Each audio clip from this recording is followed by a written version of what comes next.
अस्सलाम वालेकुम बच्चों। आई होप आप सब लोग ठीक ठाक हैं। हम लोग कंटिन्यू हैं बच्चों चैप्टर नंबर 21 पे, और आज हमारा चैप्टर नंबर 21 का एक बहुत ही अच्छा टॉपिक है, that is half life of radio active element. इसको बच्चों हम सिंपली हाफ लाइफ भी कह देते हैं। हमारी बुक्स में सिर्फ टॉपिक की जो हेडिंग है वो हाफ लाइफ भी लिखी होती है। आज के लेक्चर में बच्चों हम लोग हाफ़ लाइफ को मुकम्मल तौर पे अच्छी तरह से अंडरस्टैंड करेंगे कि हाफ़ लाइफ क्या होती है, हाफ़ लाइफ की डेफिनेशन देखेंगे, हाफ़ लाइफ किस तरह से मालूम करते हैं, हाफ़ लाइफ में कौन सी इक्वेशन हो सकती है, और हाफ़ लाइफ मुख्तलिफ एलिमेंट्स की क्या होती है या क्या हो सकती है। और उसके बाद बच्चों हम कुछ और मैथमेटिकल इक्वेशंस जिसमें हम हाफ़ लाइफ से रिलेटेड कुछ और बातें करेंगे। ठीक है बच्चों, आज का हमारा लेक्चर ऑलमोस्ट 35 मिनट्स में हम लोग इसको स्टडी करेंगे, और इस पूरे टॉपिक को इसके आज के लेक्चर में हम लोग अंडरस्टैंड कर लेंगे। ओके बच्चों, तो हम स्टार्ट करते हैं हमारा आज का लेक्चर अपनी डेफिनेशन से। और पहली डेफिनेशन जो बच्चों हम इसमें पढ़ेंगे दैट इज़ हाफ लाइफ। आप लोग जो है वो अपने पास टेक्स्ट बुक, कोई की बुक जो आपके पास है जहाँ से आप प्रेपरेशन करते हैं, या उसके अलावा आपके पास कुछ ऐसे नोट्स बनाने के लिए कुछ ऐसे पेजेस होने चाहिए जिस पर आप इस लेक्चर के की पॉइंट्स को लिख सकें। ठीक है बच्चों, तो हम स्टार्ट करते हैं हमारा आज का लेक्चर, और उसको हम जो स्टार्ट करते हैं पहली डेफिनेशन से, and that definition is half life. Right, तो हम पढ़ते हैं हाफ लाइफ क्या होती है। राइट, तो हम इसको डिफ़ाइन करते हैं बच्चों कि हाफ लाइफ जो है, हाफ लाइफ इज़ व्हाट। तो हाफ लाइफ की जो डेफिनेशन आप लोग जो है वो नोट करना स्टार्ट करें, नोट करें इसको बच्चों। हाफ लाइफ जो है दैट इज़ एक्चुअली टाइम। ये आप याद रखिए कि जब भी हम हाफ लाइफ की बात करेंगे तो दैट मीन्स टाइम। ठीक है, सबसे पहली बात जो आपके जहन में आएगी वो ये होगा कि हाफ लाइफ से मुराद कुछ टाइम है। ठीक है, अब ये जो टाइम है वो किस प्रोसेस का टाइम है और कितना टाइम है, इस पर हम बात करते हैं। तो half life is actually the time. इसको हम डिफाइन करते हैं, half life is period, the period in which half of the atoms half of the atoms of a radioactive element half of the atoms of a radioactive element decays।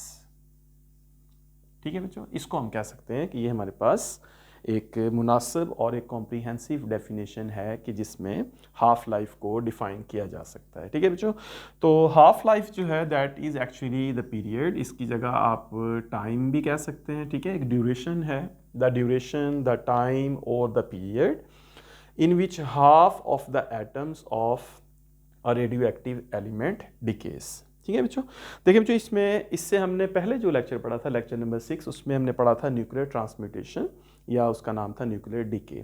उस lecture में जो हम लोगों ने ये चीज़ समझी थी कि एक जो अनस्टेबल न्यूक्लियाई होते हैं जिनको हम रेडियो एक्टिव न्यूक्लियाई कहते हैं, या उन एलिमेंट्स को हम लोग रेडियो एक्टिव एलिमेंट्स कहते हैं, जिसमें जो यूरेनियम था, थोरियम था, प्लूनियम है, रेडियम है, इस तरह डिफरेंट रेडियो एक्टिव एलिमेंट्स हैं।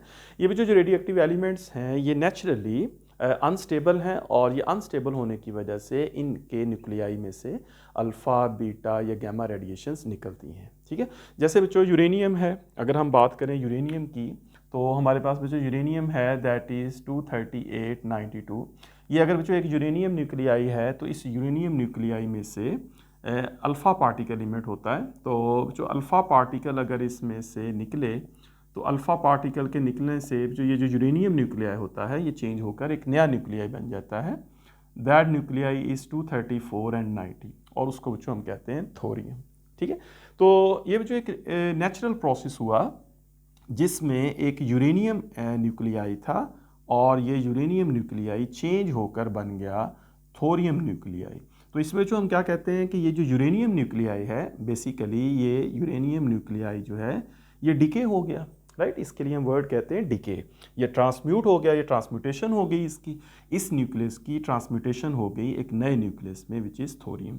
तो बच्चों ये जो यूरेनियम है ये डिके हो गया, अब यूरेनियम यूरेनियम ना रहा बल्कि अब ये क्या बन गया, थोरियम। ठीक है, इस तरह बच्चों फर्ज करें कि हमारे पास एक सैंपल है, और ये सैंपल जो है ये यूरेनियम 23892 का सैंपल है, और बच्चों इस सैंपल के अंदर लेट्स से कि 1 बिलियन न्यूक्लियाई हैं, 1 billion nuclei of uranium 238 to 92। तो हम ये देखेंगे जो कि इस यूरेनियम के इस सैंपल में से, अब चूंकि इस सैंपल में से तो अल्फ़ा पार्टिकल इमिट होंगे, अब यूरेनियम 23892 में से अल्फ़ा पार्टिकल इमिट होता है, तो अल्फ़ा पार्टिकल इसमें से इमिट होगा, इसमें से अल्फ़ा पार्टिकल निकला, फिर अल्फ़ा पार्टिकल निकला, अल्फ़ा पार्टिकल, ऐसे अल्फ़ा पार्टिकल इसमें से निकलेंगे, ठीक है। तो अल्फ़ा पार्टिकल के निकलने की वजह से एक यूरेनियम एटम जो है वो डिके हो रहा है, और वो डिके होने के नतीजे में थोरियम बन रहा है। मतलब ये जो यूरेनियम 23892 है, ये जो कन्वर्ट हो रही है, ट्रांसम्यूट हो रही है एक नए न्यूक्लियाई में, जिसको हम डॉटर न्यूक्लियाई भी कहते हैं, ठीक है। यूरेनियम को इस केस में आपको याद होगा हमने कहा था पेरेंट न्यूक्लियाई, और जो ये जो थोरियम है ये हमारे पास बना, इसको हमने नाम रखा था डॉटर न्यूक्लियाई का, ठीक है। कुछ बातें रिवाइज।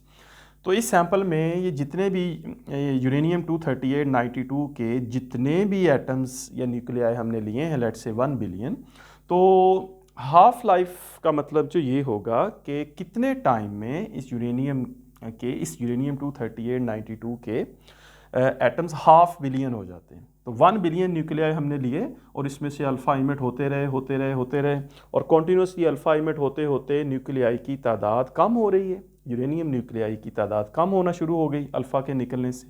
एक यूरेनियम थोरियम बना, दूसरा यूरेनियम न्यूक्लियाई भी थोरियम बना, फिर यूरेनियम न्यूक्लियाई थोरियम बना, तो हर यूरेनियम न्यूक्लियाई थोरियम में कन्वर्ट हो रहा है, तो दैट मीन्स कि नंबर ऑफ यूरेनियम एटम्स और न्यूक्लियाई आर डिक्रीजिंग। तो दैट पीरियड और that time in which half of the nuclei of the sample, अब देखें ये हमारे पास जो है ना, ये हमने एक सैंपल लिया था, तो इस सैंपल में 1 बिलियन न्यूक्लियाई हमने लिए, तो कितने टाइम में 1 बिलियन न्यूक्लियाई जो है, ये जो हाफ बिलियन न्यूक्लियाई बने, तो दैट पीरियड और that time in which half of the nuclei decays, right? Half of the nuclei of a sample decays. So that period or that time is known as half-life of a radioactive element, right? ये जो मैंने definition इसकी लिखी है, the time or the period in which half of the atoms of a radioactive element decays.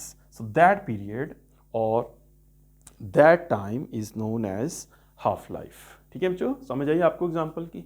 इस तरह बच्चों फर्ज करें कि हमारे पास है प्रोटेक्टीनियम है, हमारे पास ना एक एलिमेंट है प्रोटेक्टीनियम, तो उसको हम रिप्रेजेंट करते हैं प्रोटेक्टीनियम को Pa से। तो प्रोटेक्टीनियम जो है दैट इज़ 23491। अब जो प्रोटेक्टीनियम होता है ना, एक प्रोटेक्टीनियम जो न्यूक्लियाई होता है, ये बीटा पार्टिकल को इमिट करता है।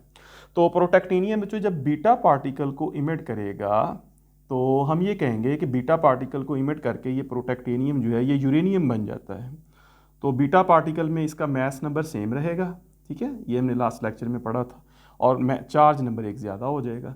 तो बच्चों ये जो प्रोटेक्टीनियम न्यूक्लियाई है, ये बीटा पार्टिकल इमिट करके यूरेनियम न्यूक्लियाई बन रहा है। तो ये भी प्रोसेस क्या है, ये भी प्रोसेस बच्चों एक डिके प्रोसेस है, जिसमें प्रोटेक्टीनियम इसमें चेंज हो रहा है। अब जो फ़र्ज़ करें कि हमारे पास एक सैम्पल है, ये जो हमने एक सैंपल लिया, और ये सैंपल है प्रोटेक्टीनियम का विच इज़ 23491।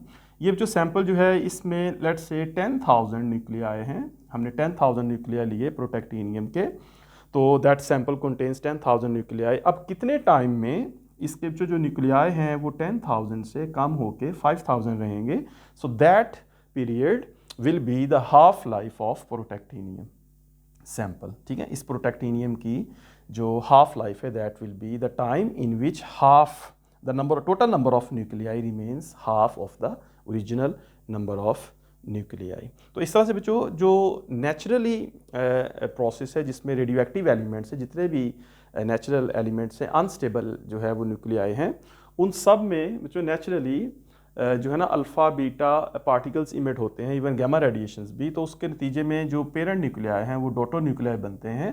तो उसमें जो कॉन्टीन्यूसली डिके का प्रोसेस होता है, तो कॉन्टीन्यूसली डिके के प्रोसेस में जो टोटल नंबर ऑफ न्यूक्लियाई हैं किसी भी एलिमेंट के, वो बाय द टाइम डिक्रीज़ होते जाते हैं, ठीक है। और बाय द टाइम डिक्रीज़ होते होते वो टाइम जिसमें वो बिल्कुल एक एग्जैक्ट ओरिजिनल सैंपल के टोटल नंबर ऑफ न्यूक्लियाई का हाफ हो जाए, that time will be the half life of the radio active element, ठीक है बच्चों, समझ आ गई इतनी बात। ये तो हमने डेफिनेशन को अंडरस्टैंड किया कि डेफिनेशन क्या है, ठीक है। अच्छा बच्चों इसमें आपने ये बात याद रखनी है इसमें कि किसी भी, जैसे मैंने यहाँ पे लिखा था कि हमारे पास एक यूरेनियम न्यूक्लियाई है 23892, इसमें जो मैंने आपसे कहा कि ये एक सैंपल है और इस सैंपल में 1 बिलियन न्यूक्लियाई मैंने लिए। इस तरह फिर मैंने प्रोटेक्टीनियम की एग्जांपल दी, मैंने कहा 23491 प्रोटेक्टीनियम के 10,000 न्यूक्लियाई हैं और उसके 5,000। तो बच्चों ये याद रखें, आपने एक पॉइंट याद रखना है कि हम किसी रेडियो एक्टिव एलिमेंट के किसी एक न्यूक्लियाई से हम उसकी हाफ लाइफ को डिटरमिन नहीं कर सकते, ठीक है। मसलन अगर जो हम सिर्फ यूरेनियम का एक न्यूक्लियाई ले लें, आप कहें जी हमने यूरेनियम का एक न्यूक्लियाई लेना है, ये U238, ये जो यूरेनियम का एक न्यूक्लियाई है, लेट्स से आपने एक न्यूक्लियाई लिया या एक एटम लिया यूरेनियम 23892, और आप इससे कहें कि हम लोग डिटरमिन कर सकें कि हम इसकी हाफ लाइफ बताएं, तो हम इससे डिटरमिन नहीं कर सकते, ठीक है। एक एटम से हम लोग डिटरमिन नहीं कर पाएंगे। This is only one atom, this is only one atom और this is only one nuclei. इसमें से जो अल्फा पार्टिकल निकलेगा, इस बात का तो हमें पता है कि ये अल्फा पार्टिकल इमिट करेगा, ठीक है। उसकी बहुत सारी वजूहत हैं, अल्फा पार्टिकल इमिट करेगा क्योंकि इसमें न्यूट्रॉन टू प्रोटॉन रेशो बढ़नी है वगैरह वगैरह, जो हमने बातें की थी। अल्फा पार्टिकल तो इसमें से निकलेगा, लेकिन बच्चों अल्फा पार्टिकल इसमें से कब निकलेगा ये हमें पता नहीं है। ये हम नहीं कह सकते कि इसमें से जो अल्फा पार्टिकल है वो कब निकलेगा। और बच्चों अगर हमें ये नहीं पता कि इस एटम में से अल्फा पार्टिकल कब इमिट होगा, तो फिर हम एक एटम से किसी भी एलिमेंट की हाफ लाइफ को डिटरमिन नहीं कर सकते। ये आपने पॉइंट याद रखना है। किसी भी बच्चों रेडियो एक्टिव एलिमेंट की जो हाफ लाइफ है उसको डिटरमिन करने के लिए हमें एक सैंपल लेना पड़ता है, और उस सैंपल में जितने ज़्यादा न्यूक्लियाई हम ले सकें या जितने ज़्यादा एटम्स हम ले सकें और उनका हाफ को अगर हम डिटरमिन करें कि वो कब हाफ होते हैं, तो दैट इज़ बेटर एस्टीमेट, ठीक है। और आपने ये भी बच्चों याद रखना है कि ये जो हाफ लाइफ है that is actually a statistical calculation, ठीक है। ये आपने वर्ड याद रखना है, that is a statistical calculation, ठीक है। स्टैटिस्टिकल कैलकुलेशन का मतलब जो क्या है कि ये एक एस्टीमेट है, ये एक लार्ज नंबर ऑफ पार्टिकल्स के ऊपर जो है वो एक टेस्ट किया गया है। जैसे जो ऐसे हम क्या लेते हैं कि लेट्स से कि एक सिटी है जिसकी पॉपुलेशन 1 मिलियन है, और उस सिटी में 1 मिलियन पॉपुलेशन में से हर रोज़ 10 लोग जो है वो मरते हैं, लेट्स से, ठीक है, 10 लोग मरते हैं। अब उसमें ये एक स्टैटिस्टिकल एनालिसिस होगा जिसमें हम डेली जो डेथ्स होती हैं उस सिटी में उसका डाटा हम लोग लेंगे और उस डाटा से हम लोग ऑब्जर्व करेंगे, हम कंक्लूड करेंगे कि इस जो सिटी है इसकी टोटल पॉपुलेशन 1 मिलियन है और इसमें ऑन एवरेज जो है ना डेली 10 डेथ्स होती हैं। तो इस बेस पे जो हम ये तो कह सकेंगे कि इस सिटी की जो पॉपुलेशन है अगर 1 मिलियन है और डेली 10 डेथ्स हो रही हैं, तो इसकी कितने टाइम में जाके इसकी पॉपुलेशन 500 मिलियन हो जाएगी, ठीक है। एक ये बात। दूसरी ये बात जिसमें याद रखें कि अगर हम ये कहें कि 1 मिलियन की पॉपुलेशन में डेली 10 डेथ्स होती हैं, तो which particular person will die on a single day, ये हम नहीं बता सकते कि वो कौन से 10 लोग होंगे जो किसी एक दिन में मरेंगे, राइट। लेकिन हम ये तो कह सकते हैं, ये हमने कंक्लूड किया स्टैटिस्टिकल एनालिसिस से कि डेली 10 लोग जो है on the average daily 10 deaths होती हैं। तो इस तरह बच्चों किसी एक, अगर हमारे पास फ़र्ज़ करें कि ये हमारे पास सैंपल है यूरेनियम 23892 का और इस सैंपल के अंदर 1 बिलियन न्यूक्लियाई हैं, तो जो किसी एक न्यूक्लियाई के बारे में हम नहीं कह सकते कि एक न्यूक्लियाई कितनी देर में डिके करेगा या कब डिके करेगा, कब वो न्यूक्लियाई थोरियम में चेंज होगा अगर वो यूरेनियम है, या कब वो न्यूक्लियाई यूरेनियम में चेंज होगा अगर वो प्रोटेक्टीनियम है। तो किसी एक न्यूक्लियाई के हवाले से हम ये नहीं कह सकते। फिर वहाँ पर हम स्टैटिस्टिकल अप्रोच लेंगे, हम ये कहेंगे कि हमने इतना सैंपल लिया था, हमने इस न्यूक्लियाई के इतना सैंपल हमारे पास है 1 मिलियन 500,000 5,000 2,000, और उस सैंपल में इतना टाइम लगा और वो उस सैंपल के जो एटम्स हैं वो इतने टाइम में हाफ हो गए। तो that is actually a statistical calculation, ठीक है। ये भी आप लोगों ने याद रखना है कि half life based on statistical calculation. अच्छा बच्चों आगे बात बढ़ाते हैं, ये भी आपको समझ आ गया। पॉइंट आपने क्या याद रखना है कि हम हाफ लाइफ को किसी एक न्यूक्लियाई से डिटरमिन नहीं कर सकते। दो न्यूक्लियाई जो हैं वो बेहतर हैं एक से, राइट। 3 2 से बेहतर हैं। जितने ज़्यादा न्यूक्लियाई आप लेते हैं किसी सैंपल में, उतनी स्टैटिस्टिकल कैलकुलेशन या उतने रिजल्ट्स जो है वो ज़्यादा एक्यूरेट हो जाएंगे, उतना हम किसी एलिमेंट की, रेडियो एक्टिव एलिमेंट की जो हाफ लाइफ है उसको उतना ज़्यादा एक्यूरेट डिटरमिन कर सकते हैं जितना हम किसी रेडियो एक्टिव एलिमेंट के नंबर ऑफ न्यूक्लियाई या नंबर ऑफ एटम्स को ज़्यादा लेंगे, ठीक है। थोड़े लेंगे तो उतनी स्टैटिस्टिकल जो कैलकुलेशन है रिजल्ट्स हैं वो उतने रॉन्ग होते जाएंगे। ऑलराइट, तो ये बच्चों आपने याद रखनी है इतनी बातें, और इसमें कुछ डेफिनेशन की एक्सप्लेनेशन और उसमें कुछ इससे रिलेटेड बातें। तो बच्चों अगर 1,00,000 एटम्स हैं किसी रेडियो एक्टिव एलिमेंट के, तो 1,00,000 का मतलब है कि वो टाइम जिसमें वो 50,000 हो जाएं, तो दैट इज़ हाफ लाइफ। अगर बच्चों किसी रेडियो एक्टिव एलिमेंट के 50,000 एटम्स हैं तो वो 25,000 हो जाएं, तो वो उसकी हाफ लाइफ होगी। 25,000 है तो 12,500 हो जाएं, तो दैट इज़ वो जो टाइम होगा जिस टाइम में ये हुआ है, that will be the half life of radio active element. ठीक होगी बात। अच्छा बच्चों, अब यहाँ पे हम हाफ लाइफ के हवाले से इस डिस्कशन के बाद दो कंक्लूजन्स जो है वो ड्रॉ करते हैं। हमारी इस डिस्कशन में दो कंक्लूजन्स आए हैं। वो क्या है बच्चों, उसमें हम लोग यहाँ पे हेडिंग बना लेते हैं कि हमारे पास दो कंक्लूजन्स जो है यहाँ पे हम लोग कह सकते हैं। ठीक है, सॉरी, कंक्लूजन्स को इस तरह लिखते हैं, तो दो कंक्लूजन्स लिखते हैं हम। तो पहला कंक्लूजन बच्चों ये है इस सारी डिस्कशन से कि no radio active element can completely decay. ठीक है बच्चों, पहला कंक्लूजन ये है हमारे पास कि अगर ऐसी ही बात है कि अगर हमारे पास किसी सैंपल में, लेट्स से बच्चों कि ये हमारे पास एक सैंपल है, इसमें 50,000 न्यूक्लियाई हैं या 50,000 एटम्स हैं, और ये बच्चों कोई रेडियो एक्टिव एलिमेंट है, तो इसमें बच्चों हाफ लाइफ गुजरेगी या कुछ टाइम गुजरेगा जिस टाइम के बाद इस नंबर ऑफ एटम्स या न्यूक्लियाई की तादाद हाफ हो जाएगी। तो ये बच्चों एटम्स जो हैं वो पहले से हाफ हो गए, 50,000 से 25,000 हो गए, तो इसको बच्चों हाफ लाइफ जितना टाइम गुजरा that will be half life. ठीक है ना, हम कहेंगे कि इस ड्यूरेशन में हाफ लाइफ, और उसको रिप्रेजेंट करेंगे टी लिख के, कैपिटल टी, और उसके साथ जो नीचे लिखते हैं 1/2। ठीक है, ये हाफ लाइफ को रिप्रेजेंट करते हैं। अब जो 25,000 से ये कितने हो जाएंगे, सो 25,000 से ये मूव करेंगे 12,500। ठीक है, इस तरह से इसका हाफ हो जाएगा। फिर बच्चों इस तरह इसका हाफ करेंगे तो 6,250 हो जाएंगे, सो 6,250 हो जाएंगे। इस तरह बच्चों 6,250 का फिर हाफ हो जाएगा, फिर उसका हाफ हो जाएगा, फिर उसका हाफ हो जाएगा।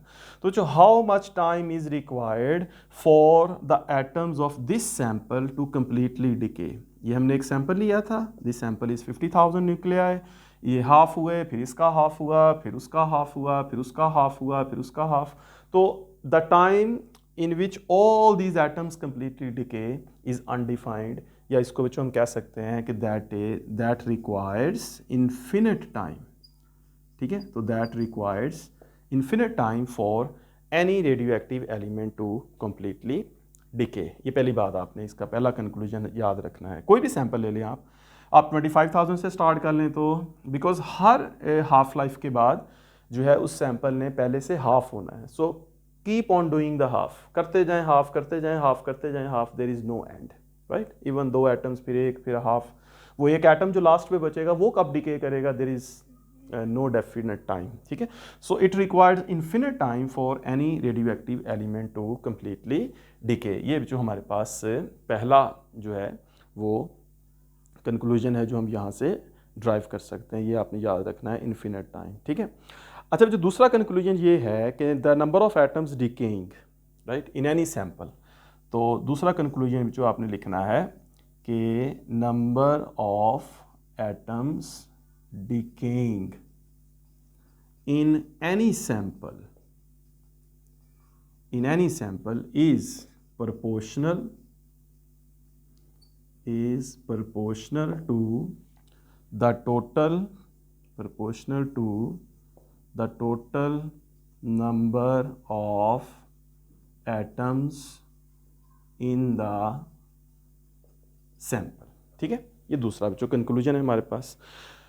इस कंक्लूजन का मतलब जो ये है कि हमारे पास एक सैंपल है, उस सैंपल में जितने ज़्यादा एटम्स होंगे और नंबर ऑफ डिकेइंग एटम्स उतने ज़्यादा होंगे। ठीक है, ये जो देखें पहली जो लाइन, इस लाइन के पहले मैंने स्टार्ट में जो वर्ड्स लिखे, number of atoms decaying in any sample.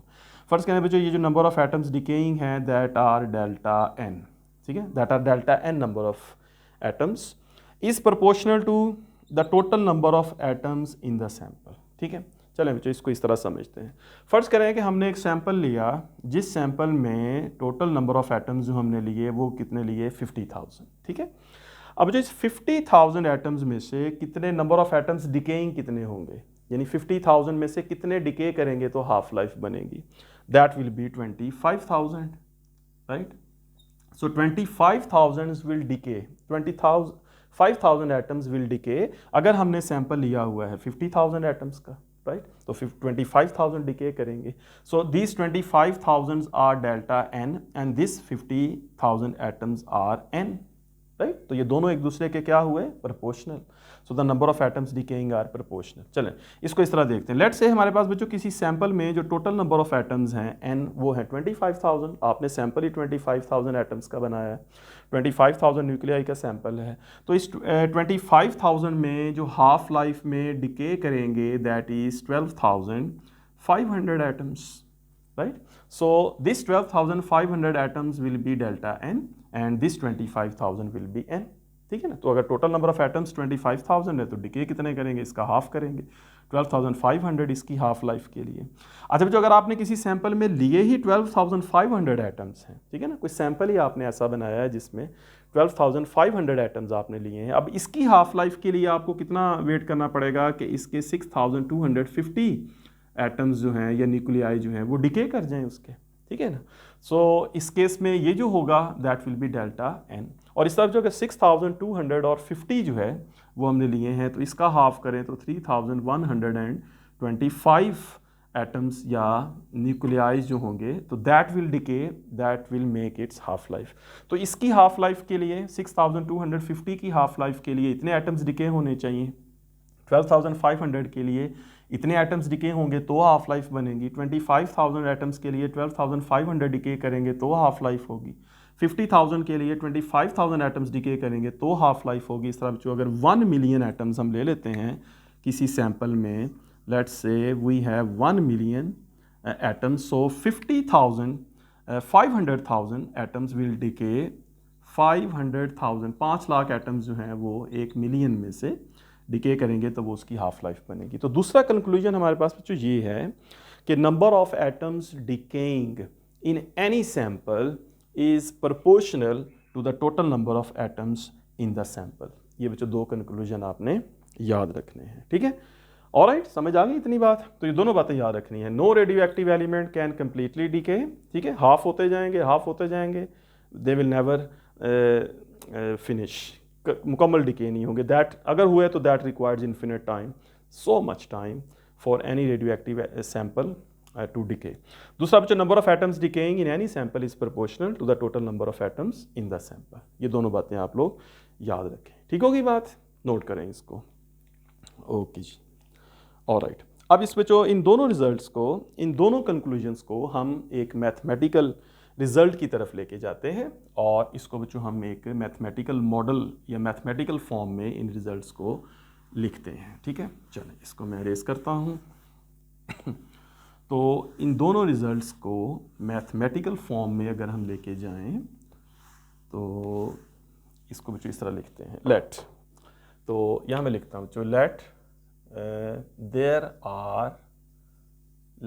Are n number of atoms or nuclei in any sample। जो एक हमारे पास सैंपल है, उस सैंपल में जो टोटल नंबर ऑफ न्यूक्लियाई हैं वो हम लेते हैं n, ठीक है, 50,000, 100,000 या 10,000, कोई भी एक नंबर आप ले लें।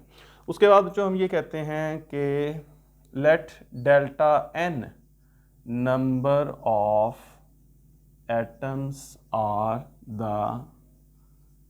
decaying atoms for its half life, ठीक है। फर्स्ट क्या है बच्चों, हमारे पास एक सैंपल हमने लिया, ठीक है, दैट से ये हमारे पास एक सैंपल है और बच्चों इस सैंपल में टोटल हमने कितने एटम्स ले लिए, n। अब बच्चों इसमें जो है ना वो कितने एटम्स जो हैं वो डिके करेंगे, let's say that are delta n atoms that are decaying for its half life. अब जो इसको जनरलाइज करने के लिए एक जनरलाइज रिज़ल्ट के तौर पे अगर हम लिखें तो जनरलाइज रिज़ल्ट के तौर पे जो हम ये कह सकते हैं कि जो डेल्टा n है, the number of atoms decaying are proportional to the total number of atoms in a sample. यही बात वो भी मैंने लिखी थी पहले, आप लोगों ने नोट की यही वाली बात कि डेल्टा n जो है that are total number of atoms decaying atoms and n is sample. अगर ये n जो है वो 50,000 है तो डेल्टा n 25,000। अगर n जो है वो 1 मिलियन है, 10 लाख है, तो डेल्टा n 5 लाख है। n जो है वो बच्चों 100 है तो ये 50 है। अगर n 50 है तो डेल्टा n 25 है। ठीक है ना। तो इस तरह से जो भी जितना n ज़्यादा होगा उतना डेल्टा n बच्चों उतना ही ज़्यादा होगा। लेकिन बच्चों मैथमेटिकल मॉडल में हम लोग इसके साथ n के साथ नेगेटिव साइन भी यूज़ करते हैं, और इस नेगेटिव साइन का मतलब है the number of atoms are now decreasing. ठीक है, the n is now decreasing. अगर n मतलब 50,000 है तो जब डिके करेंगे डेल्टा n तो ये 25,000 रहेंगे, फिर उसका हाफ होता जाएगा। तो नेगेटिव साइन जो है जो that represents the number of atoms are decreasing. ठीक है, एक बात आपने ये याद रखनी है, right. This one is number one. The second thing is बच्चों कि ये जो डेल्टा n है, number of atoms decaying are proportional to total time. अगर बच्चों इस सैंपल को जितना ज़्यादा टाइम हम देंगे, इसका मतलब है कि इस सैंपल के जो नंबर ऑफ डिकेइंग एटम्स हैं वो उतने ज़्यादा होंगे। ठीक है, जैसे बच्चों अगर इस सैंपल में 50,000 एटम्स हैं तो इसकी एक हाफ लाइफ के बाद ये कितने रह जाएंगे, 25,000 एटम्स।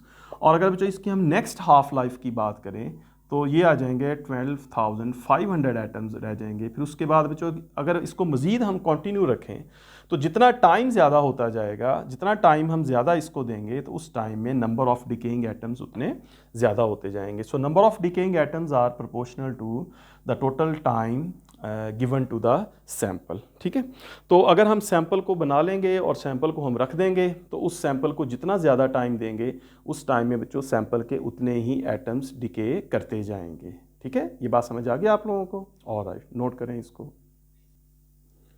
ओके, तो जितना टाइम ज़्यादा उतने डिकेइंग एटम्स उतने ज़्यादा। जितने बच्चों सैंपल के एटम ज़्यादा लेंगे n, जितना आपने सैंपल बड़ा लेना है उतने डिके ज़्यादा करेंगे। और दूसरा बच्चों इस सैंपल को जितनी देर ज़्यादा पड़ा रहने देंगे आप, इसका मतलब है कि उतने उसमें से नंबर ऑफ डिकेइंग एटम्स ज़्यादा हो जाएंगे। ठीक है, उसमें फिर बच्चों मुख्तलिफ हाफ लाइफ्स भी बनेंगी। मसलन अगर इस सैंपल में 50,000 एटम्स हैं और ये 25,000 रह जाते हैं तो ये किसके बाद होगा, हाफ लाइफ हो जाएगा। इस टाइम को हम क्या कहेंगे, दिस इज़ हाफ लाइफ, जिसमें 50,000 से 25,000 रहेंगे। उसके बाद जो नेक्स्ट 25,000 से 12,500 एटम्स होंगे तो हम कहेंगे now this has become second half life, right. So first half life में 50,000 एटम्स थे और वो 25,000 रह गए। फिर सेकेंड हाफ लाइफ में 25,000 एटम्स जो हैं वो 12,500 एटम्स रह गए। तो इसका मतलब है कि हमने इस सैंपल को इतनी देर पड़ा रहने दिया कि इससे 2 हाफ लाइफ्स का टाइम गुजर गया। और इस तरह बच्चों अगर अभी भी इस सैंपल को पड़ा रहने दें तो 6,250 एटम्स का मतलब है कि अब इसकी तीसरी हाफ लाइफ का टाइम भी गुजर गया। तो after each half life each half life's time the number of atoms are decreasing by half। ठीक है, तो जितना टाइम ज़्यादा होगा उतने डिकेइंग एटम्स ज़्यादा होंगे, और जितने एटम ज़्यादा होंगे सैंपल में उतने ही डिके भी ज़्यादा होंगे। ठीक है बच्चों, तो दोनों बातों को हम लोग कंबाइन करते हैं। So delta n is proportional to negative n into delta t। तो दोनों का जो प्रोडक्ट है ये जितना ज़्यादा होगा, तो बच्चों जितना दोनों का प्रोडक्ट ज़्यादा होगा इनका, उतने ही नंबर ऑफ डिकेइंग एटम्स ज़्यादा होंगे। ठीक है, तो जितना n ज़्यादा या जितना डेल्टा t ज़्यादा, जितना दोनों का प्रोडक्ट ज़्यादा उतने नंबर ऑफ डिकेइंग एटम्स ज़्यादा होंगे। अब यहाँ पे जो हम लोग जो है वो इक्वल एक कांस्टेंट लगाते हैं। यहाँ पे जो हम लोग लगाएंगे एक कांस्टेंट वैल्यू, आपको पता है प्रोपोर्शनैलिटी साइन हम ख़त्म करेंगे। So this is negative n into delta t। यहाँ पे जो हम लोग कांस्टेंट लगाएंगे and that constant is lambda. ठीक है जी, सो दिस कांस्टेंट इस लैम्डा, और इस कांस्टेंट को जो हम कहते हैं डिके कांस्टेंट, राइट। सो यहाँ पे जो लैम्डा है बच्चों इसे हम कहते हैं डिके कांस्टेंट, राइट। अब इस पे बात करते हैं, यहाँ तक ठीक होगी बात। सो डेल्टा n जो है किसी भी सैंपल में, ये जो आपने सैंपल लिया था, इसमें से जो डिके करते हैं एटम्स डेल्टा एन, वो बच्चों इक्वल होंगे negative lambda times N times delta T. ठीक है, तो लैम्डा जो है दैट इज डिके कांस्टेंट, इसके भी बात करते हैं। एन जो है that are total number of atoms of the sample and delta T is the total time of the sample. ठीक होगी बात।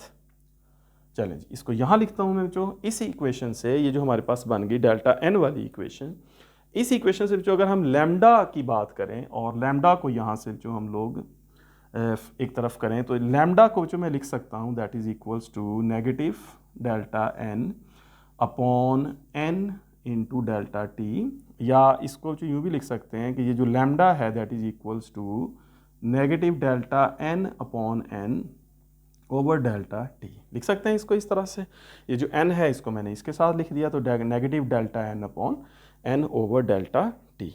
ठीक है, तो दिस इज लैम्डा। अब जो इसमें हम क्या पढ़ेंगे इसको, ये जो डेल्टा एन अपॉन एन है दैट इज, इसको जो कहेंगे fraction of decaying atoms, right. क्या कहेंगे इसको, फ्रैक्शन ऑफ डिकेइंग एटम्स, यानी डेल्टा एन जो है that are number of atoms decaying, delta n is number of atoms decaying and n is total number of atoms, so number of decaying atoms per total atoms। ठीक है, तो ये है fraction of decaying atoms, और ये जो delta t है that is time. ठीक है बच्चों, सो इस तरह से हम लैम्डा को जो है वो लिख सकते हैं कि लैम्डा जो है that is negative delta n over n upon delta t। ठीक है, चलिए इसको नोट करें। अब हम इसको नेक्स्ट इसको डिस्कस करते हैं डेल्टा n को। ठीक है, चलिए इसको मैं रेस करता हूँ। तो बात करते हैं जो नेक्स्ट हम लोग डिके कांस्टेंट की, इस लैम्डा की। तो उसके लिए जो हम कहेंगे कि हम ये इसको हेडिंग दे लेते हैं कि डिके कांस्टेंट की अगर हम बात करें, सो डिके कांस्टेंट इज लैम्डा, और जो जैसा कि अभी मैंने लिखा कि ये जो लैम्डा है that is equals to negative delta N upon N over delta T. तो ये क्या है, ये है जी फ्रैक्शनल डिकेइंग एटम्स या न्यूक्लियाई, और ये क्या है डेल्टा टी बच्चों, ये है टोटल टाइम ऑफ डिके। ठीक है, तो यहाँ से बच्चों हम लोग डिफाइन कर सकते हैं कि ये जो डिके कांस्टेंट है ये क्या है। तो डिके कांस्टेंट को बच्चों हम कह सकते हैं ratio of the fraction of decaying atoms per unit time, या हम ये कह सकते हैं कि fraction of decaying atoms per unit time. इसको यूँ भी हम डिफाइन कर सकते हैं कि डिके कांस्टेंट जो है that is fraction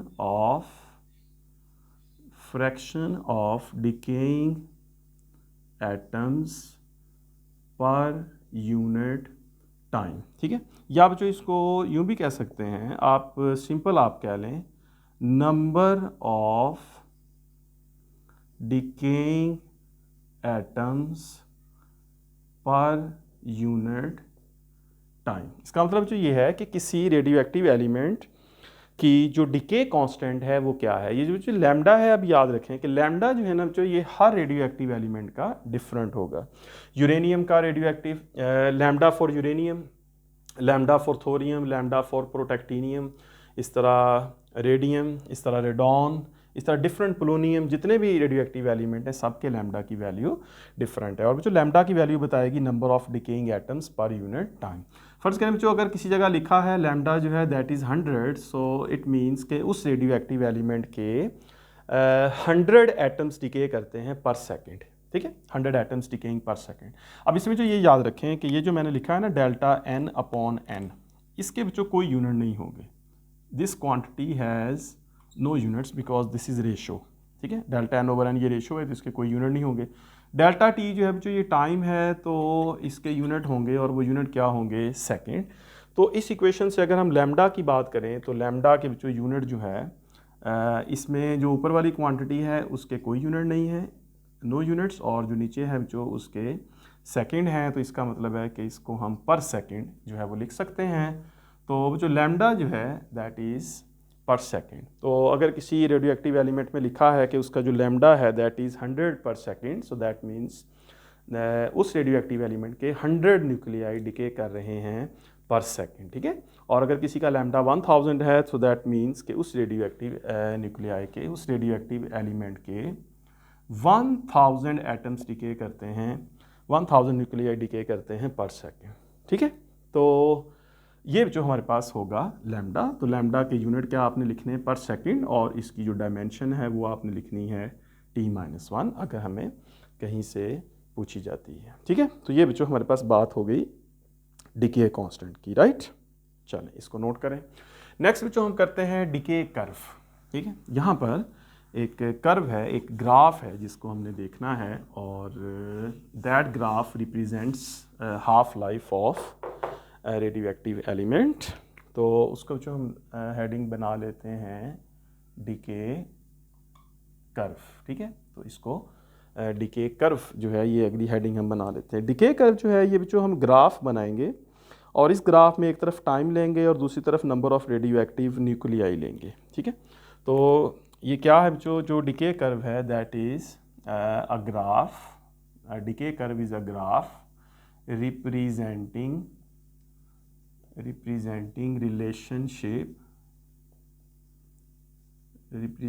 relationship between number of radioactive nuclei decaying and the total time, ठीक है बच्चों। ये हो गया decay curve. A decay curve is a graph representing relationship between number of radioactive nuclei decaying and the total time, ठीक है। इसमें जो इसको रिप्रेजेंट करेंगे, लेट्स से जो this curve is like this, इस तरफ हम लोग लेते हैं टाइम, और इस तरफ जो हम ले लेते हैं number of radioactive nuclei decaying, ठीक है। ये वाला ले लेते हैं, और इस तरफ जो हम ले लेते हैं टाइम, ठीक है। इस तरह से हम इसका एक कर्व बनाते हैं और उसमें देखते हैं कि ये कर्व किस तरह से क्या रिप्रेजेंट करती है।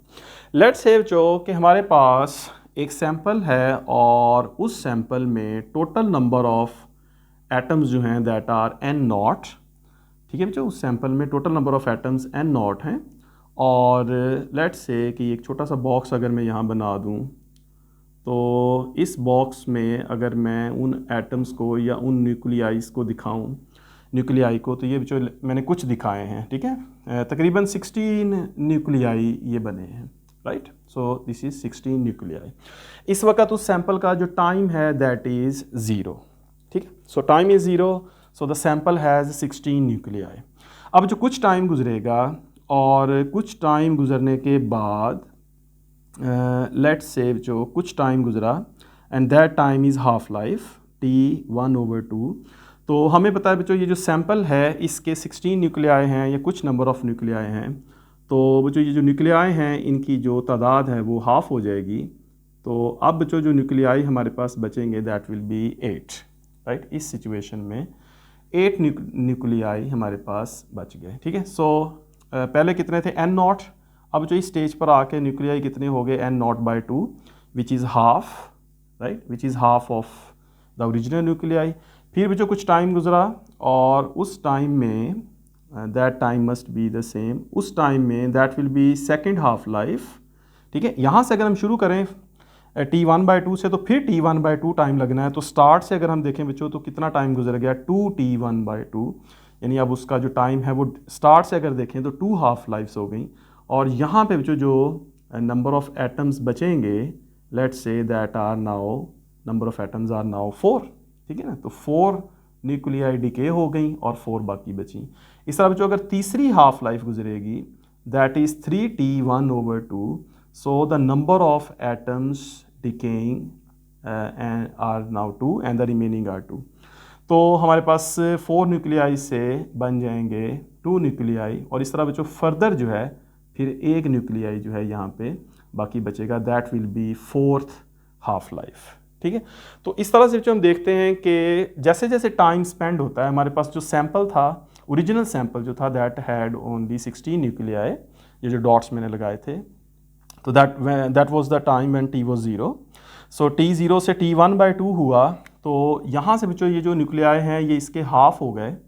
ठीक है, ये न्यूक्लियाई की तादाद जो है वो हाफ हुई, इस तरह से न्यूक्लियाई कम हुए, टाइम जो है वो फर्स्ट हाफ लाइफ। सो हम कह सकते हैं कि यहाँ पे बच्चों ये हुआ है, this is first half life. तो यहाँ से यहाँ टाइम जो है that is first half life, और न्यूक्लियाई हाफ हो गए। उसके बाद बच्चों फिर उसके न्यूक्लियाई जो हैं वो अपनी ओरिजिनल तादाद से फिर हाफ हो गए, तो हम ये कह सकते हैं now this is second half life, जिसमें न्यूक्लियाई 8 से 4 हो गए। फिर उसके बाद फिर बच्चों 4 से न्यूक्लियाई जो है वो मज़ीद कम हुए, तो 2 रह गए, तो that is now third half life. ठीक है, और इस तरह बच्चों 2 से 1 रह गए, तो that becomes fourth half life. और ये एक कब डिके करेगा, दैट इज़ नेक्स्ट प्रोसेस। तो ये कर्व जो है इस तरह से चलती जाएगी और कभी भी इस टाइम वाले एक्सिस के साथ टच नहीं करेगी। तो बच्चों हमारे पास जो कर्व बनी, एक्चुअली जो कर्व की शेप बनी हमारे पास, वो इस तरफ को अगर हम टाइम ले लें और इस तरफ को total number of radio active nuclei decay ले लें, तो बच्चों अगर जितने हमारे पास टोटल सैंपल हो उसमें जो डिकेइंग न्यूक्लियाई है उसमें ये कर्व बच्चों इस तरह से मिलेगी, और ये कर्व कभी भी टी वाले टाइम एक्सिस को क्रॉस टच नहीं करेगी। ठीक है, तो इस तरह से बच्चों कोई भी रेडियो एक्टिव न्यूक्लियाई का जो सैंपल है, यहाँ पर हमारे पास सैंपल था जिसमें बच्चों N0 न्यूक्लियाई हैं, ये कुछ न्यूक्लियाई हैं, तो टाइम के साथ साथ बच्चों वो न्यूक्लियाई डिके करते जाएंगे। यहाँ पर बच्चों ये जो पहली लाइन है ये फर्स्ट हाफ लाइफ है, और बच्चों ये सेकंड लाइफ, ये जो दूसरी लाइन है ये second half life, third half life, fourth half life, fifth and so on. तो ये जो सैंपल है वो डिक्रीज़ होता जा रहा है कि total number of atoms decrease होते जाते हैं। तो इस कर्व को बच्चों हम लोग कहते हैं डिके कर्व। ठीक है, तो decay curve is what, decay curve represents the relationship between number of radioactive nuclei decaying and the total number of nuclei decaying and the total time। ठीक है, समझ आ गई जो बात की। तो ये ये बात हमने की डिकेइंग कर्व की, डिके कर्व की। नेक्स्ट बच्चों हम बात करते हैं एक मैथमेटिकल जो है इक्वेशन लिखते हैं, जिसमें हम लोग ऐसी इक्वेशन जिससे हम लोग किसी भी हाफ लाइफ या एक डिके प्रोसेस में रिमेनिंग न्यूक्लियाई या डिकेइंग न्यूक्लियाई जो है उनको फाइंड कर सकेंगे। ठीक है, तो इसके लिए जो आप इसकी जो है ना वो हेडिंग बना सकते हैं, that is determination of half life की हेडिंग हम बना सकते हैं mathematically. So determination of half life, अगर हम ये वाली इसमें इक्वेशन हेडिंग बना लें, तो इसमें जो हम देखते हैं कि हम किस तरह से एक इक्वेशन बना सकते हैं। मतलब ये है कि हम लोग एक ऐसी मैथमेटिकल इक्वेशन लिखना चाहते हैं कि जिस इक्वेशन से हमें ये पता चल जाए कि किसी रेडियो एक्टिव सैंपल की अगर 4 हाफ लाइफ्स गुजरी हैं तो उसके बाद कितने उसके एटम्स डिके हो गए और कितने उसके एटम्स रिमेनिंग बच गए, या अगर उसकी 5 हाफ लाइफ्स गुजरी हैं या 3 हाफ लाइफ्स गुजरी हैं तो किसी रेडियो एक्टिव एलिमेंट के कितने एटम्स डिके हो गए और कितने रिमेनिंग हो गए। ठीक है, ये बात अब हम इसमें याद रखेंगे। देखिए बच्चों, इसमें 2 वर्ड्स अब हमने यहाँ यूज़ करने हैं जिनको आपने याद रखना है। अगर मैं कहूँ कि डिकेइंग एटम्स, तो इसका मतलब है कि कितने एटम्स डिके हो गए, कितने एटम्स जो हैं वो नए न्यूक्लियाई में चेंज हो गए। ठीक है, that will B decaying atoms, उनको डिकेइंग एटम्स कहेंगे। दूसरा है जो रिमेनिंग एटम्स, ठीक है ना, या एटम्स की जो एटम्स कह लें या न्यूक्लियाई कह लें, एक एटम का एक न्यूक्लियाई है। तो एक होंगे बच्चों डिकेइंग एटम्स या डिकेइंग न्यूक्लियाई जो डिके हो गए। जैसा बच्चों हम कहते हैं कि यूरेनियम जो है 23892 था और ये बच्चों अल्फ़ा पार्टिकल निकला, तो ये क्या बन गया, थोरियम 23490, इसमें से अल्फ़ा पार्टिकल निकल गया। तो बच्चों ये जो यूरेनियम है ये क्या है, ये एक डिकेइंग एटम्स है। ठीक है, ये एक डिकेइंग एटम है, ये डिके हो गया, ये तो ख़त्म हो गया, ये थोरियम बन गया। इस तरफ जो रिमेनिंग वो है जो अभी डिके नहीं हुए। ठीक है, तो अगर हमारे पास बच्चों एक सैंपल है और इस सैंपल के अंदर अगर बच्चों 10 न्यूक्लियाई हैं तो 10 न्यूक्लियाई में से अगर 5 न्यूक्लियाई डिके कर गए तो 5 न्यूक्लियाई डिके कर गए तो कितने बाकी बचे? तो इसमें 5 अगर डिके किए तो रिमेनिंग कितने हुए? इसमें 5 डिके हुए, 5 रिमेनिंग। अगर बच्चों इसमें 3 डिके हुए, लेट्स से 3 डिके हुए तो रिमेनिंग कितने हुए? 7। ठीक है, अगर 2 डिके हुए तो रिमेनिंग कितने हुए? 8। मतलब कि 8 अभी डिके नहीं हुए, 2 डिके हो गए। तो 10 में से 2 डिके हुए, 8 रिमेनिंग। 6 डिके हुए, 4 रिमेनिंग। 8 डिके हो गए, 2 रिमेनिंग, ऐसे। तो एक होंगे डिकेइंग एटम्स और एक होंगे बच्चों जिनको हम कहेंगे रिमेनिंग एटम्स। ठीक है, तो लेट्स से बच्चों कि हमारे पास एक सैंपल है, कंसीडर अ सैंपल। तो consider a sample of radio active nuclei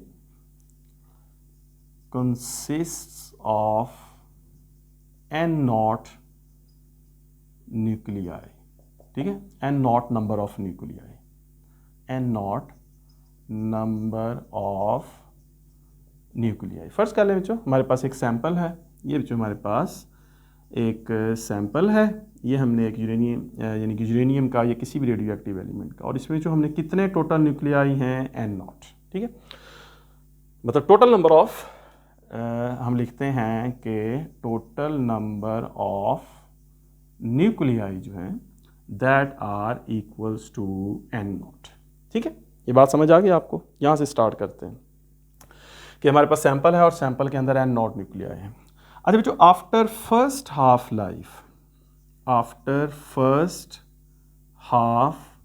life, एक हाफ लाइफ गुजर गई इसकी, इस सैंपल की एक हाफ लाइफ गुजर गई। तो मैं ये लिखता हूँ कि नंबर ऑफ एटम्स रिमेनिंग, ठीक है, क्या लिखा मैंने? Number of atoms remaining in the sample. Sample में कितने एटम्स जो हैं वो बाकी बचे, राइट? ये हम लिख रहे हैं कि total number of atoms remaining in the sample किसके इक्वल होंगे? That will be n naught over 2। समझ गए ना बच्चों बात को?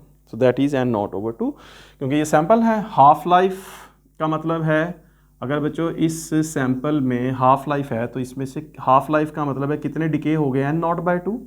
तो बाकी कितने बचे? n naught by 2। आधे डिके हो गए, आधे बाकी बच गए। So number of atoms remaining are now n naught by 2 in the sample. समझ गए बच्चों बात को? अच्छा, अब मैं लिखता हूँ आफ्टर, अब हम लिखते हैं आफ्टर सेकेंड हाफ लाइफ, दूसरी हाफ लाइफ अब आएगी। सो आफ्टर सेकेंड हाफ लाइफ हम लिखते हैं नंबर ऑफ एटम्स रिमेनिंग। अब कितने एटम्स रिमेनिंग होंगे इन द सैंपल? सैंपल में बच्चों कितने एटम्स बाकी बचे? ज़रा सोचें, number of atoms remaining in the sample क्या होंगे? वो बच्चों जो एटम्स रिमेनिंग होंगे सैंपल में वो अब इसका हाफ हो जाएंगे। ठीक है ना, अब ये थे हमारे पास टोटल नंबर ऑफ एटम्स, इसका हाफ बाकी बचेंगे हमारे पास, हाफ फिर डिके कर जाएंगे। तो n naught over 2 का हाफ करेंगे तो बच्चों n naught over 2 कर देंगे। ठीक है ना, सो हाफ का हाफ करेंगे, n naught over 2 जो है ये रिमेनिंग है तो इसका हाफ कर दें, इसको 2 पे डिवाइड कर दें। तो हमारे पास कितने बचे total number of remaining atoms? Now that is n naught over 4। लिख सकते हैं ना इसको? So after second half life number of atoms remaining are in the sample are now n naught by 4, और इसको बच्चों हम लिख सकते हैं n naught over 2 raised to the power 2। 4 को ये लिख सकते हैं। ठीक है, अच्छा जी, नेक्स्ट बच्चों अगर कंटिन्यू रहें तो इसको कंटिन्यू रखें अगर इस बात को, तो हमारे पास थर्ड हाफ लाइफ, आफ्टर, मैं यहाँ लिखता हूँ after third half life. So number of nuclei remaining, number of nuclei remaining in the sample जो है कितने बचेंगे बच्चों हमारे पास? अब उसका भी हाफ हो जाएगा, यानी n naught by 4 और n naught by 4 का भी हाफ कर देंगे। ठीक है, कितने बचे थे हमारे पास यहाँ पे nuclei? Third half, second half life में कितने बचे थे? n naught by 4। तो थर्ड हाफ लाइफ के बाद जो उसमें कितने बाकी बच जाएंगे हमारे पास? n naught by 4 over 2। सो इसको क्या लिख सकते हैं, that is n naught by 8, 4 2 ज़ार 8, और इसको बच्चों हम लिख सकते हैं n not over 2 raise to the power 3 भी लिख सकते हैं। सही है, ठीक होगी बात। दोबारा से देखें बच्चों इसको कि फर्स्ट किया मैंने बच्चों एक सैंपल, और उस सैंपल में टोटल नंबर ऑफ न्यूक्लियाई कितने हैं, n नॉट। ठीक है, ज़रा गौर से देखना, टोटल नंबर ऑफ न्यूक्लियाई कितने हैं, n नॉट। एक हाफ लाइफ गुजरी, आफ्टर फर्स्ट हाफ लाइफ कितने न्यूक्लियाई बाकी बचे, n naught by 2, half decay हो गया n नॉट बाय 2, बाकी कितने बचे remaining, n naught by 2। Second half life गुजरी बच्चों, तो फिर इसका भी हाफ हो गए, ठीक है ना। सो हमारे पास कितने बच गए, n नॉट बाय 4, इसका भी हाफ हो गया, n नॉट बाय 2 ओवर 2, इसका हाफ हो गया। इस तरह जो थर्ड हाफ लाइफ गुजरी तो अब इसका हाफ होगा जो बाकी बचेंगे, so that will be n naught by 8। ठीक है, तो हमारे पास सैंपल में 3 हाफ लाइफ गुजरने के बाद कितने न्यूक्लियाई बाकी बचेंगे, that are n naught by 8, या जिसको हम लिख सकते हैं n not over 2 raise to the power 3 भी लिख सकते हैं। समझे बात को कि नहीं समझे, ठीक है ना, रिमेनिंग की बात हो रही। ठीक है, तो अब अगर बच्चों चलते जाएं फोर्थ हाफ लाइफ, इसका भी हाफ कर देंगे which is n naught by 16।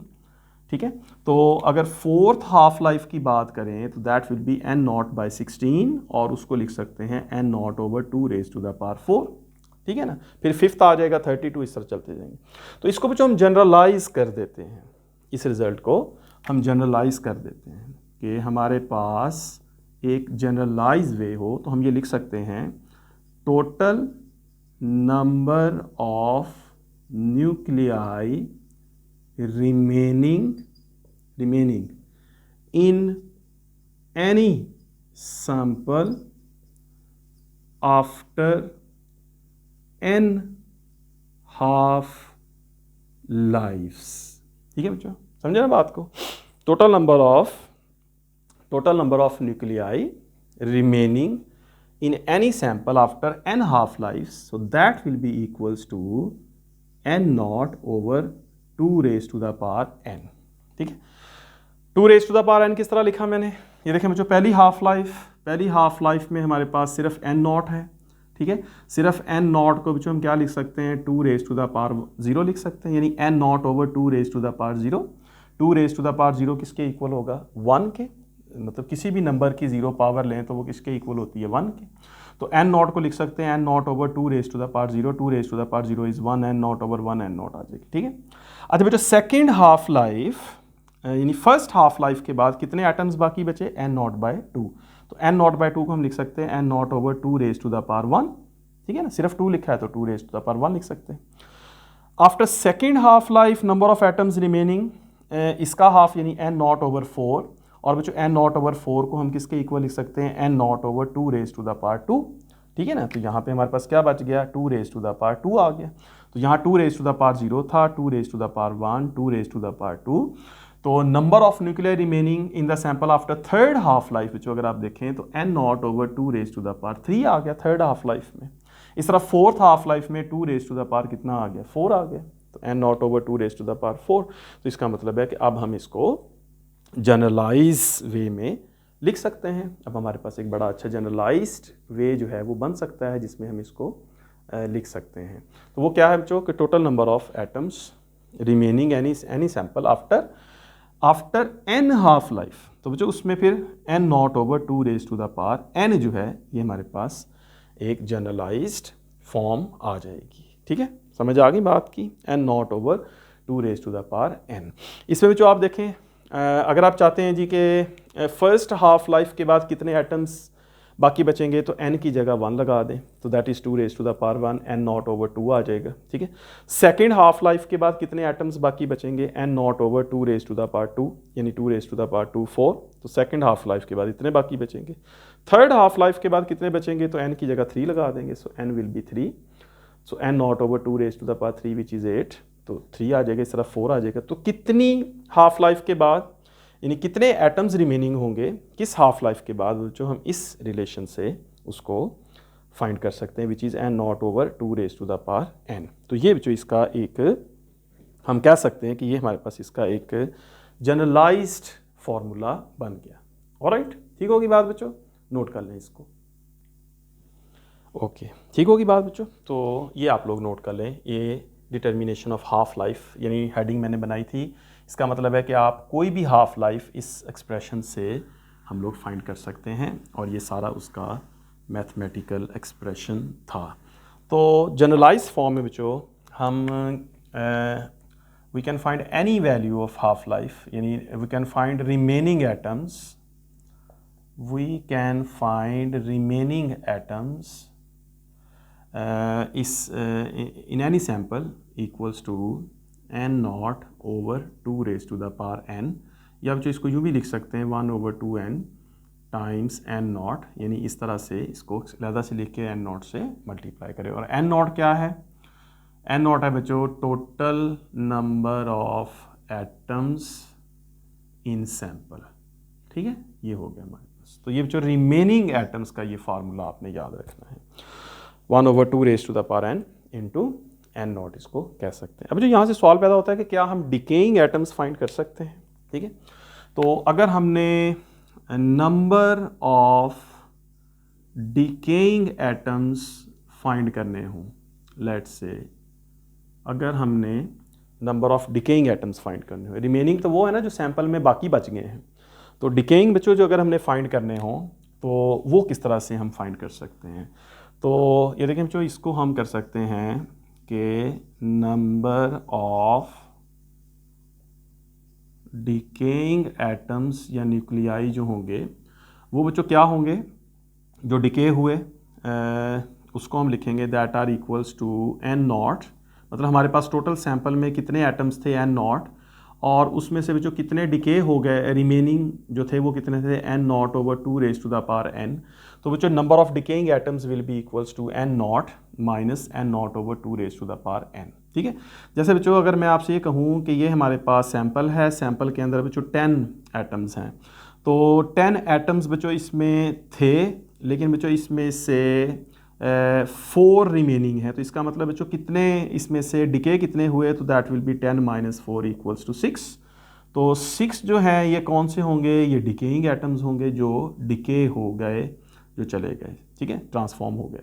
तो इस तरह बच्चों किसी सैंपल में अगर n naught एटम्स हों तो n naught में से बच्चों इतने अगर रिमेनिंग हो तो डिके कितने हुए, फिर उसमें से उसको माइनस कर दें। तो यहाँ से बच्चों हम लोग इसको माइनस करके लिख सकते हैं, n naught यहाँ से कॉमन ले लें और इसको 1 minus 1/2 raised to the power n के एक्सप्रेशन से भी लिख सकते हैं। ठीक है बच्चों, तो याद रखना है आप लोगों ने, इसको भूलना नहीं है कि अगर वो रिमेनिंग एटम्स कह रहा है तो रिमेनिंग एटम्स का फार्मूला आपने ये वाला याद रखना है, अच्छी तरह से इसको याद रखना है। This is for remaining atoms n naught over 2 raised to the power n, जो सैंपल के अंदर बच गए, जो अभी डिके नहीं हुए। रिमेनिंग को बच्चों आप अनडिकेइंग एटम्स भी आप कह सकते हैं, जो अभी डिके नहीं हुए, जो रिमेनिंग है, that are n naught over 2 raised to the power n।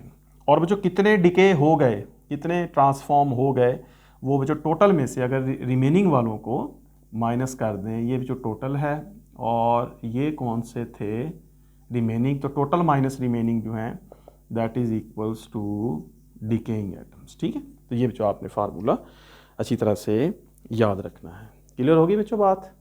Okay जी, ठीक होगी बात। चलें जी, अब जो लास्ट पर हमारे पास एक और रिलेशन है, that is relationship between lambda and half life. तो ये जो हमारे पास एक रिलेशन है, इसकी हम हेडिंग बना लेते हैं लास्ट वन, और वो है बच्चों relationship between lambda and T1/2। ठीक है, सो हमने अभी पढ़ा था थोड़ी देर पहले कि ये लैम्डा क्या है और T/2 क्या है। तो लैम्डा जो है बच्चों that is decay constant, right. So हम ये कह सकते हैं कि जो लैम्डा है ये बच्चों हम लोग जानते हैं दैट इज़ डीके कांस्टेंट, और जो बच्चों T है दैट इज़ 1/2, इसको हम कहते हैं किसी रेडियो एक्टिव एलिमेंट की हाफ लाइफ। तो जो हमारे इस बुक में हमारे ये इसका प्रूफ नहीं है कि दोनों का जो प्रोडक्ट है, यानी लैम्डा और T1/2 का, डिके कांस्टेंट का और हाफ लाइफ का, ये जो इसका प्रूफ जो है वो नहीं है।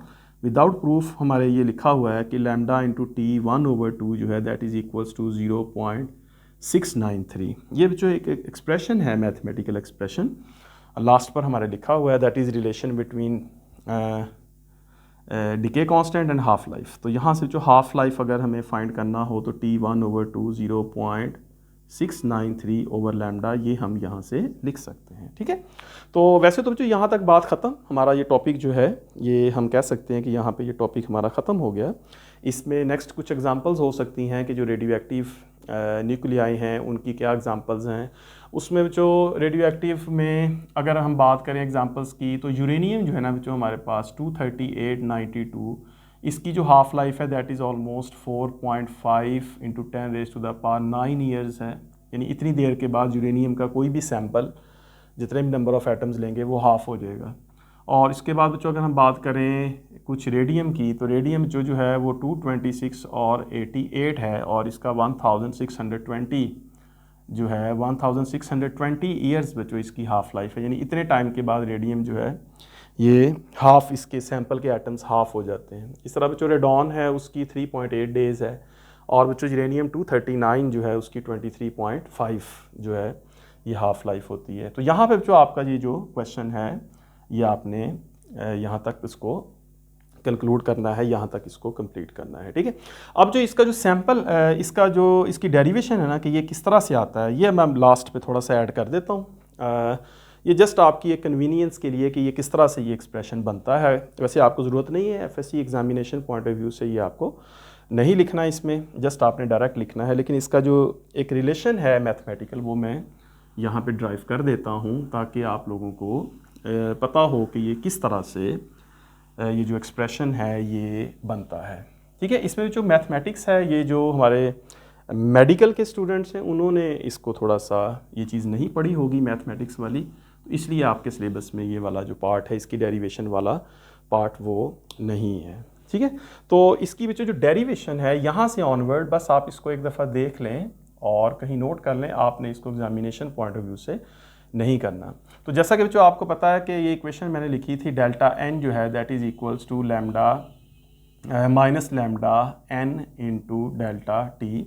ये इक्वेशन हमने अभी अपने इस क्वेश्चन के स्टार्ट में पढ़ी थी, minus lambda N into delta T.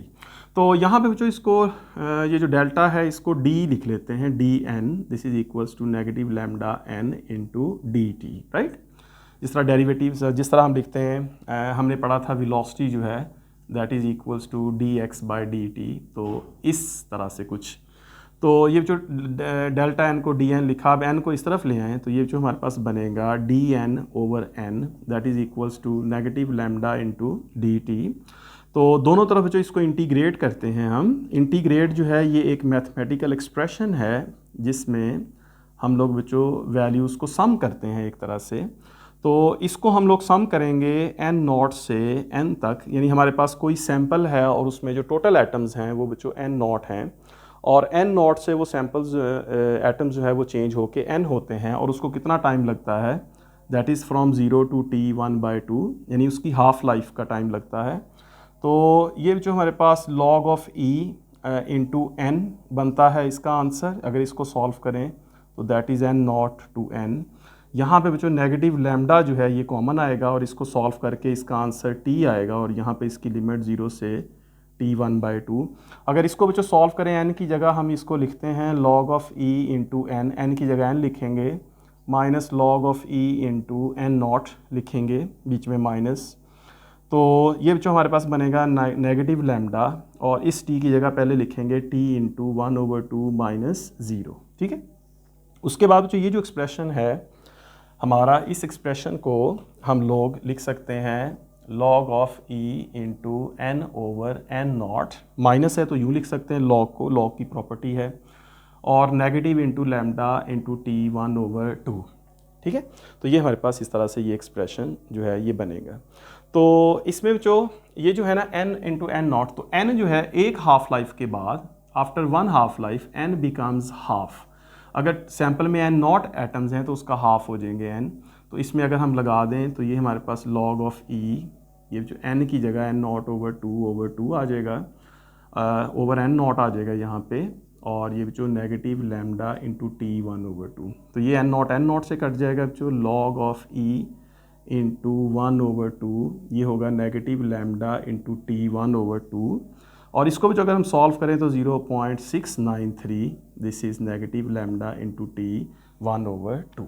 ठीक है, तो यहाँ पर जो नेगेटिव साइन हम नहीं लेते इस एक्सप्रेशन में। अगर हम नेगेटिव साइन को यहाँ से इग्नोर करें तो हमारे पास नेगेटिव साइन को इग्नोर करके एग्जैक्ट यही वाली value lambda into T 1/2 equal 0.693 जो है यहाँ पे बच जाती है। तो ये जो एक इसका एक डेरिवेशन है इसकी, तो आप लोगों को ज़रूरत नहीं है, लेकिन जस्ट आपकी एक कन्वीनियंस के लिए कि ये किस तरह से आती है ये मैंने यहाँ पे ड्राइव कर दिया जल्दी से। बहुत ज़्यादा हर स्टेप भी एक्सप्लेन नहीं किया, बस इस तरह से ये डेरिवेशन के बाद ये रिज़ल्ट जो है ये आ जाता है।